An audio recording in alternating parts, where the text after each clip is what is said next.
Are ya ready, kids? Aye, aye, Captain! I can't hear you! Aye, aye, Captain! Oh!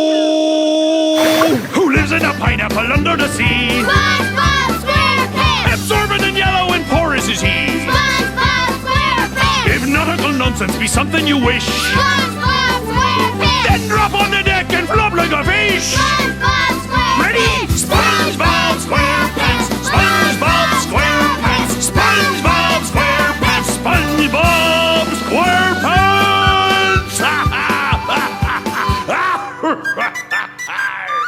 Gary, what are you doing here? Oh, so I'm dreaming. Well, then first thing I'm gonna do is dream myself up a mustache.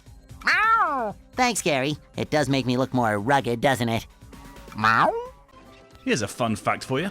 In October of this year, SpongeBob Squarepants Battle for Bikini Bottom will be 17 years old. 17! Bikini Bottom is now old enough to drive and pilot a plane, become a blood donor, be interviewed by the police without an adult present, and agree to leave its body for medical science upon passing away. Now, a lot of this is hard to believe purely because, well, Bikini Bottom has aged really, really well, in a Steve Carell kind of way.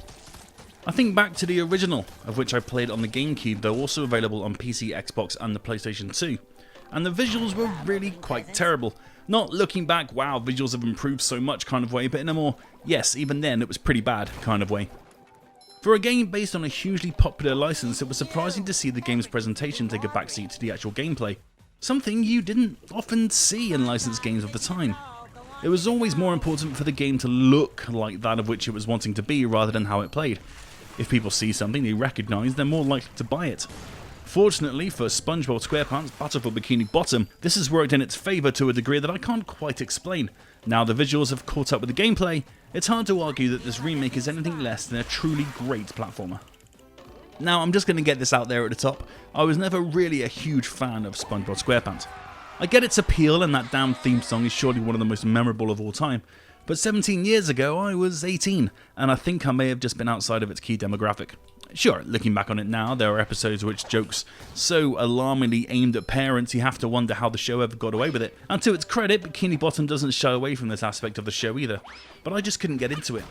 I picked the game up to rent from Ye Olde Blockbuster Video one quiet weekend and had a good time with it. But it didn't make me rush out to buy cushions with SpongeBob's great big yellow face on it.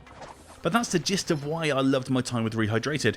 If you're a fan of well-constructed and often hilarious platformers, you're going to find yourself having an absolute blast with this shiny remake, regardless if you're a fan of the source material or not. If you know nothing at all about SpongeBob, Rehydrated is a crash course in everything you could ever wish to know. See, no problem. You could do anything you set your mind and your muscle to. From the outset, it's all familiar territory for a seasoned platformer. Bikini Bottom is full of colour and vibrant stuff with activities to partake in and a great many shiny objects you can use to trade and open doors in later levels. Your task was saving Bikini Bottom from the evil schemes of that little nightmare Plankton, who has created a legion of robots but quickly learned to think for themselves, turning against his evil plan and instead terrorising Bikini Bottom and its worlds. The kingdom of Plankton so craves to rule. In an effort to bring an end to their destruction, Plankton recruits SpongeBob, his adorable but rather clueless best friend, the pink starfish Patrick, and a squirrel in a spacesuit known as Sandy, to save Bikini Bottom and rid the world of these pesky robot ne'er-do-wells from their underwater paradise. To proceed through the game, you'll need to collect the almighty golden spatulas, the prize SpongeBob, Patrick or Sandy will receive after either finishing a level or a task. Collecting a certain amount will allow you to proceed to future levels, so you're going to want to collect as many as you can whilst tearing through each level. Some are hidden away, while some are behind tough battles with various robot friends that you can't escape without winning the round. That's securing yourself that trusty spatula. You can also trade shiny objects, of which you'll collect thousands upon thousands without even noticing, for spatulas. So it's worth keeping an eye out for any opportunity to snag them, whether they be out in the open in helpful lines or hidden inside tikis that your chosen character can smash to bits, though if you miss some they have a rather handy habit of flowing toward you like a magnet. Thanks, shiny objects! Another collectible you'll be on the hunt for is Patrick's socks, another form of currency you can trade for golden spatulas. These can be in plain sight or hidden rather well across the levels, and much like discovering spatulas you can see but can't reach, you'll need certain characters to collect certain socks, allowing you to have fun experimenting with who can do what. Whilst each character shares the basic attacks, jumping attack, jump, and attack, their individual abilities allow you to utilize their strengths in multiple ways. SpongeBob has a vertical jumping attack allowing him to bring down enemies above him, along with unlocking bowling ball bubbles and homing bubbles from the recurring Bubble Buddy. Patrick can throw things such as fruit and downed enemies towards switches and other enemies, along with temporarily freezing the water to reach areas SpongeBob can't. Sandy is able to glide for a delightfully helpful amount of time, along with grappling across Texas-shaped floating hooks she connects to with her lasso. What was that? Oh, I said, will I ever get back into the chum bucket to stain all my pots? Something's fishy here. As mentioned before, certain areas will require certain characters, and as you fall into minigames you may not be able to try them all if you don't have the correct hero selected. You can switch between the 2 of the 3 in areas that require them, so you don't need to worry about not being able to access their abilities as and when you need them. All included locations will be instantly familiar to SpongeBob fans, from the Chum Bucket, Rock Bottom, the Jellyfish Fields and the Tree Dome, in which a hilariously dehydrated SpongeBob has to take on a parade of robot enemies before he can secure a golden spatula and escape. These levels are stacked with detail and loving touches by remake developer Purple Lamp Studios, showcasing just how much care and attention they've paid to the world of SpongeBob in a similar way original developers Heavy Iron Studios did back in 2002. Way back then, Battle for Bikini Bottom was praised for how it felt more like an extension of the cartoon. Such was the level of detail added to the game, and Rehydrated is no exception. As with most licensed games, you'll get the most out of the experience if you're already a fan of the source material, but there's plenty here to turn your head even if you don't know why a sponge is best friends with a starfish and battling robots in an underwater kingdom or works in a restaurant. Again, as a non-fan, I found myself laughing along at the dialogue on several occasions, such is how well written the dialogue is. I'd even go as far as to say Bikini Bottom is one of the most accomplished uses of a non-game license in games I've seen for a while, such as the painstaking level of fan service around every corner. Whether it's taking on a giant robot versions of Squidward or Patrick, the various and funny one-liners when securing health in the form of SpongeBob's underwear, though they can grate when heard multiple times.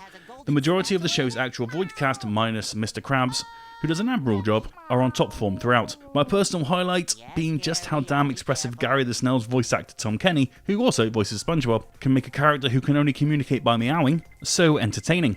That the 3 main characters can understand every nuance and inflection as if it were a full sentence in a similar way Rocket Raccoon understands Groot was a small part of the game I found charming and delightful, and was always happy to see Gary appear to aid our heroes. Maybe I should catch up on the show.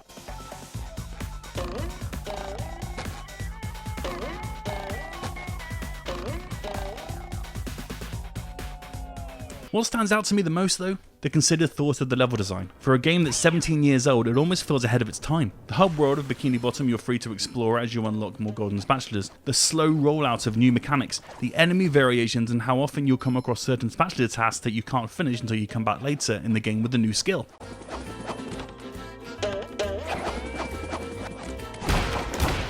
It always feels untoward to call Bikini Bottom a mere licensed platformer, because it feels like the game itself is being lumped in with the endless shovelware we were subjected to back in the generation of its original release. That the game has amassed a cult following to such an extent that this remake even happened in the first place is testament to how it simply doesn't feel like it belongs in that generation. And while some hangovers remain in place, the collectathon feel of it, the areas that you can easily walk into or climb up to, even though the game clearly doesn't want you to be there as the hand of the Admiral appears on screen to place you back where you're supposed to be, some rather cheap deaths thanks to camera placement and certain teeth-grindingly frustrating puzzle designs that have me wanting to chew my own arm off. Bloody SpongeBob dream levels. The whole package is so neatly tied up in a bright yellow bow you can't stay mad at it for too long. It's just too much fun. And well, these aren't words I say lightly. Spongebob Squarepants Battle for Bikini Bottom Rehydrated is probably one of my favourite 3D platformers of the generation, offering up an experience that's more Ratchet and Clank than Yooka-Laylee. Now, if you'll excuse me, I've got some more golden spatulas to collect. Sorry Joel and Ellie, you're just going to have to wait. Thanks for watching my review of Spongebob Squarepants Battle for Bikini Bottom Rehydrated. You can check the written review right now over at fingerguns.net. Bye!